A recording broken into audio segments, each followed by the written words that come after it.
my senior associate, Stephen Scherer, and we're going to be having a conversation about unlicensed construction work because we've had an interesting case come up in this regard. So Stephen, tell me about the case.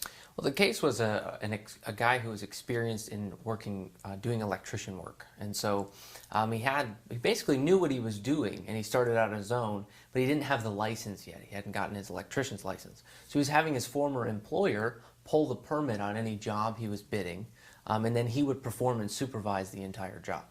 And so he felt like his bases were covered because he had a licensed individual pull the permit, and as long as he was supervising things and he built the project to code, he was safe, right?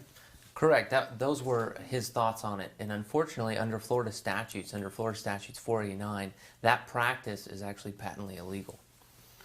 And so the ramifications, I understand, are pretty serious. Like, we're talking, you can't enforce your contract, and you're looking at criminal implications, right?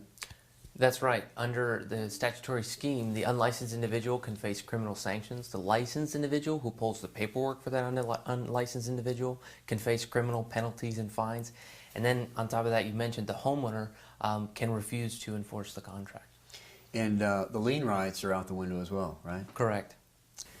So the bottom line is, if you're involved in construction and you don't have a license and you're trying to do your own work and use someone else's license, be very careful. Let us help you at the Boatman Law Firm with some guidance as to how to be consistent with what the statute requires.